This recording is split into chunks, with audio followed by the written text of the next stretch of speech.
Hello, আসসালামু আলাইকুম guys. আজকে আপনাদের দেখাবো কিভাবে আপনারা জিমেলের পাসওয়ার্ড বের করবেন। মানে আপনার ফোনে থাকা জিমেলের পাসওয়ার্ড আপনি যদি ভুলে যান, পাসওয়ার্ডটা কিভাবে বের করবেন সেই প্রসেসটাই আজকে দেখাবো আমি।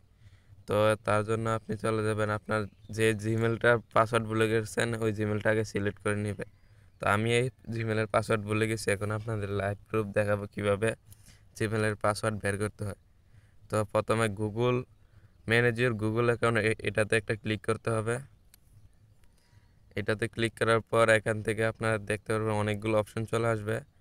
এখান থেকে আপনারা যে পার্সোনাল ইনফো যে অপশনটা আছে, এই পার্সোনাল ইনফোতে একটা ক্লিক করে দেবেন। পার্সোনাল ইনফোতে ক্লিক করার পর স্ক্রল ডাউন করে নিচে যাবেন। নিচে নিচে নিচে নিচে দেখেন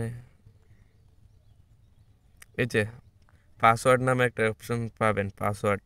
জাস্ট এই পাসওয়ার্ডের এখানে এই জায়গাতে একটা ক্লিক করে দেবেন। এই জায়গাতে একটা আলতো করে ক্লিক করে দেবেন।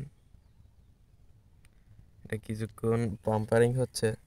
তো এখন আপনারা আপনাদের ফোনে থাকা যে আপনাদের ফিঙ্গারপ্রিন্টটা আছে না, অথবা মোবাইলের লকটা আছে, এই লকটা দিয়ে দেবেন এই অপশনে ক্লিক করে। তো আমি ফিঙ্গারপ্রিন্ট দিয়ে দিতেছি।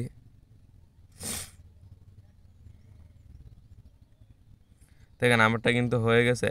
এবার আমি চাইলে খুব সহজে এখান থেকে নতুন পাসওয়ার্ড আমি সেট করে নিতে পারবো। তো আপনারা আপনাদের মন মতো পাসওয়ার্ডের সেম পাসওয়ার্ড দিয়ে এখানে সেম পাসওয়ার্ডটা দিয়ে এখানে আবার সেম পাসওয়ার্ডটা দিয়ে আপনারা জাস্ট চেঞ্জ পাসওয়ার্ড এই অপশনটিতে ক্লিক করে দিলে পাসওয়ার্ডটি চেঞ্জ হয়ে যাবে। তো আপনাদের আমার সিকিউরিটির সাথে আমি আর পাসওয়ার্ডটা চেঞ্জ করে দেখালাম না। আপনারা এইভাবে খুব সহজেই আপনাদের জিমেলের পাসওয়ার্ড বাহির করে নিতে পারবেন। ধন্যবাদ। ভিডিওটি ভালো লাগলে একটা লাইক একটা কমেন্ট করে দিবেন।